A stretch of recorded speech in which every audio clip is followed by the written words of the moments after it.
It's finally time, guys! I'm gonna do it. I'm gonna say the word describing something so toxic, it must be opposed in all of its forms. The word referring to a people and how they are different from others around them. The word whose underlying ideas are a relic of the past, once accepted in all of its glory, but today must be violently cast aside for the march of progress to continue. It is now time to say that dreaded word. Nationalism. Nationalism refers to the individual's identification with their nation and support for the interests of that nation. Sometimes, but not always, leading to the exclusion or detriment of the interests or individuals of other nations. Following that, a nation is a large body of people united by common ancestry, history, culture, language, or some other factor, generally inhabiting a particular country or territory. Nowadays, we have a tendency to use the word nation to refer to an organized political community under the control of a government. But that's actually what a state is. In today's colloquial speech, nation and state are used interchangeably. This came about due to the early 1900s preference for the concept of the nation-state. A nation-state is a political organization where the nation, the people of some common ethnicity in a common location, and the state, the government with the jurisdiction over that location, are congruent. Political science of the time advocated for nation-state building as a way to maximize freedom and prosperity, as opposed to imperialism, where multiple nations paid a central imperial authority to fund their own oppression, or colonialism, where a ruling nation would forcibly convert the people of a rival nation to their own. Common examples of the nation-state are Israel and Japan, where the populations of the state of Israel and the state of Japan are overwhelmingly ethnically Jewish and Japanese, respectively. Socialist and progressive movements are generally anti-nationalist. They view their goals as being fundamentally globalist, and with good reason. Trade and diplomacy are international endeavors, generally with huge benefits to the people involved, and an insular worldview can hamper those efforts. At the same time, there's also a solid moral argument to be made. If there's an ethnic cleansing happening somewhere, it doesn't sound convincing to simply ignore it because it's happening in somebody else's backyard. The obvious problem, though, is when a state begins to ignore domestic issues in favor of foreign ones, where the international takes precedence over the national. Nationalism as an ideology is linked to fascism. This is often correct. The fascists of many countries, most notably Nazi Germany, appealed to ethnicity and ethnic nationalism as justification for their wars of expansion, ethnic cleansings, and totality of state control of the whole society. The Nazis believed that because the ethnic German people were scattered across multiple different states in Europe, Nazi Germany had a moral obligation to unite them under one state. One people, one language, one Reich. Ernst Renan gave his famous lecture, What is a Nation, in 1882, where he described multiple problems with the ethnic idea of nationhood. He first notices that large empires like Egypt, Rome, and China were in fact not nations, but were multi-ethnic empires, with varying levels of stability and integration across time. From this we can see that although nation-states do exist, it is not a requirement that a state map onto an ethnicity for that state to function. Renan brings up the great Germanic invasion of France in the 5th century, lasting until the 10th century Norman conquests, and how it caused an entirely forgotten change in the Frankish Empire. Renan states, France became quite legitimately the name of a country to which only a virtually imperceptible minority of Franks had come. The idea that the population of France was composed of different races was in no way apparent to French writers. The difference between noble and serf was as sharply drawn as possible, but it was in no sense presented as an ethnic difference. It was presented rather as a difference in courage, customs, and education. It did not occur to anyone that the origin of all of this was a conquest. After 1 or 2 generations, the Norman invaders no longer distinguished themselves from the rest of the population, although their influence was not any less profound because of this fact. They had given the conquered country a nobility, military habits, and a patriotism that they had not known before. In other words, even though the invaders of France had settled there and had become the new rulers of that land, they nonetheless adopted some French customs, just as the French had adopted some of theirs. And although a sophisticated genetic analysis of the lords and the serfs, if one had existed, may have revealed 2 entirely different ethnic groups, nobody alive at that time saw themselves as anything other than a unified French people. In fact, as Renan goes on to clarify, the unity of the French people required not only the creation of a common national story that they could tell each other, but the forgetting of certain facts that could threaten that unity. The union of northern France with the Midi was the result of massacres and terror lasting for the best part of a century. No French citizen knows whether he is a Burgundian, an Alan, a Taifal, or a Visigoth, yet every French citizen has to have forgotten the massacre of St. Bartholomew, or the massacres that took place in the Midi in the 13th century. You might see it as ahistorical or anti-intellectual or something, to forget a part of history, especially something as key as a massacre. But on some level, everybody has grievance with everybody else, and to live in a civil society, you must eventually forget. Nobody today views France as a series of ethnic groups that fought bloody wars between North, Central, and Southern France, and that they're somehow all united in a tenuous alliance, just waiting for the Republic to collapse. No, we all see them as French. They see themselves as French. They have forgotten those battles, and those massacres, and those conquests.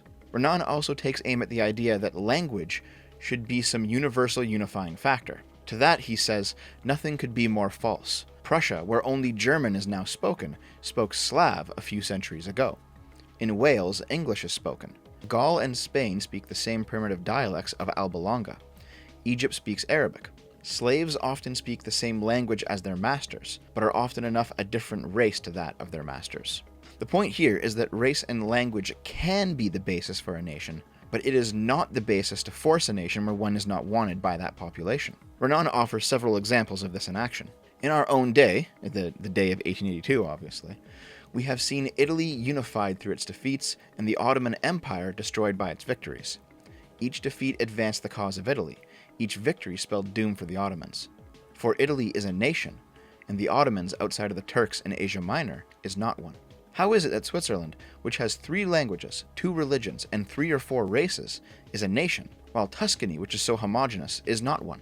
Switzerland, being of Germanic origin but spending most of its history as explicitly anti-German, brings us back to the Nazi desire to unify all ethnic Germans under one state. Renan predicts their attempts to do so 50 years before by understanding the logical outcome of ethnic nationalism. The Germanic family, according to the theory I am expounding here, has the right to reassemble the scattered limbs of the Germanic order, even when these limbs are not asking to be joined together again. This is where we get the liberal answer to nationalism: civic nationalism.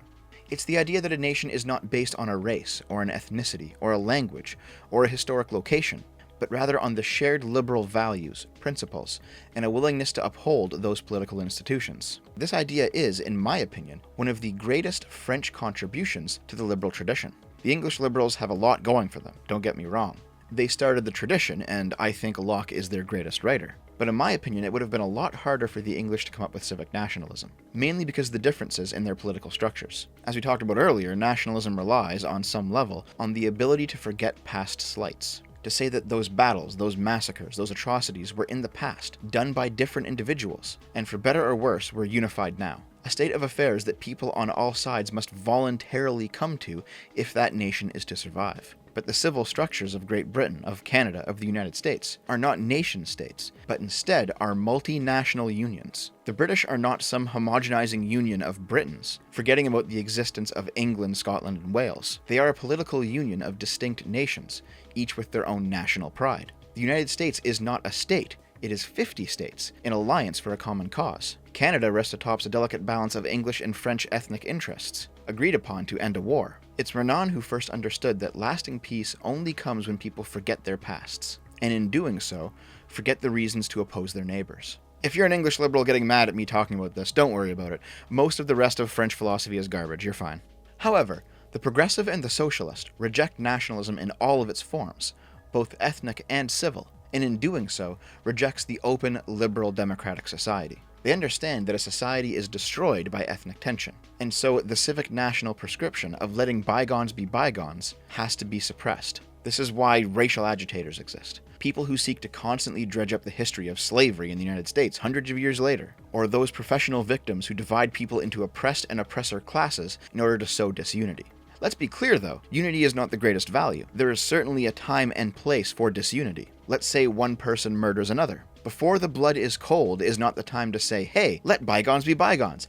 Let's all forget this happened and move on in a civil way. If the perpetrator of a crime still lives, then there still exists a moral duty to see his debt to society paid. But if the victims are gone and the perpetrators are gone, then what good is there in dredging up the past? What does it do other than create more problems? This is why that multi-ethnic griller meme is so wholesome. They know what their ancestors did was wrong, but that shouldn't stop civil society from moving forward for everybody's benefit. The progressive rejects civic nationalism out of ignorance. They see the American flag, the Canadian flag, the British flag, whatever it is, and scream fascist because they believe that nationalism can only be ethnic, and therefore any symbol of nationalism can only refer to ethnic supremacy.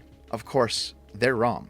These flags don't represent a race or a religion. They represent a shared compact to uphold the civic values of these places. And yes, to exclude those who refuse to uphold them.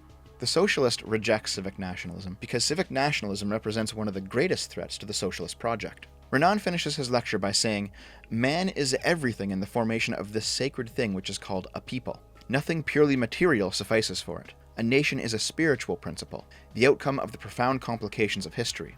Two things, which in truth are but one, constitute this soul or spiritual principle. One lies in the past, one in the present. One is the possession in common of a rich legacy of memories. The other is the present-day consent, the desire to live together, the will to perpetuate the value of the heritage that one has received. Man is a slave neither of his race nor his language, nor of his religion, nor of the course of rivers, nor the direction taken by mountain chains. A large aggregate of men, healthy in mind and warm of heart, creates the kind of moral conscience which we call a nation. A nation is a non-material thing that nonetheless exists as long as people believe in it. If the group of people who constitute a nation say, 'Yes, these are my values,' then that nation exists, and it's just as real as anything else."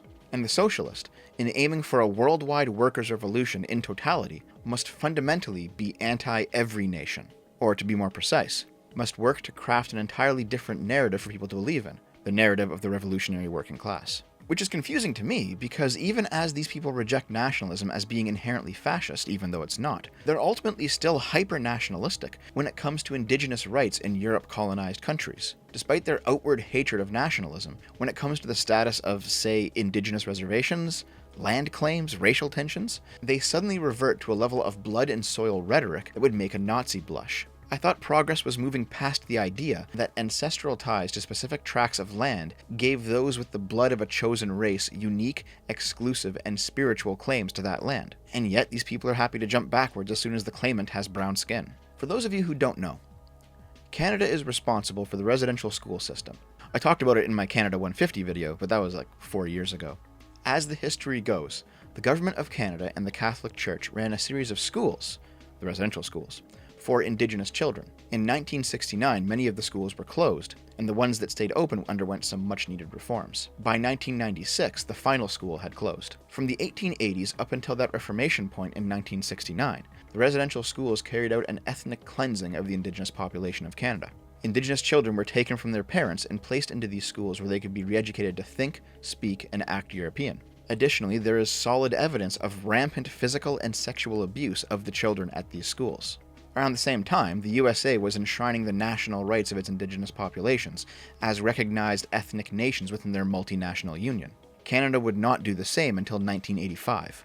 About a month and a half ago, a mass burial site was discovered at the location of several of Canada's residential schools. It was initially reported that the bodies of 215 Native children were discovered, but that number has since risen to, last I checked, 1,505. This isn't quite like American slavery, where both the slaves and the slave masters have been dead for over a century, and so those people who are complaining about it today have no idea what they're talking about. There are victims alive today who suffered under the system. Some people say we shouldn't celebrate Canada Day today, since this drama is unfolding right now, and it's a pretty huge stain on the Canadian national identity.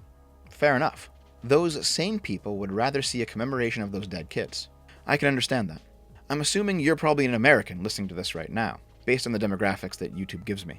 For you, this would be like, say in May, somebody discovers a new mass grave of black slaves in the South somewhere, and as a result of this discovery, activists in your country are demanding that July 4th this year be cancelled. Would you agree with that? I don't know. I understand their anger, especially the still living survivors. At the very least, they clearly deserve a big fat check from the Canadian government. But does that mean I want Canada and all of its legitimately good things to vanish? Would that help anybody? Surely we're capable of reckoning with the past while still celebrating the actual good we've done, and there's a lot of it. Surely that is the spirit of civic nationalism. We don't need to simply say fuck it and draw racial lines, but we also don't need to throw the baby out with the bathwater, simply because nationalism bad, socialism good. Renan correctly said that a functioning nationalism requires moving beyond past atrocities, not getting mired in the hatred that the people who came before you held. But there's also a practical reality, that you cannot use that principle to prevent justice from being served. I understand that because of the recent discoveries here in Canada, leftists want Canada Day cancelled. But you know what? Leftists have been clamoring for Canada Day to be cancelled for decades now.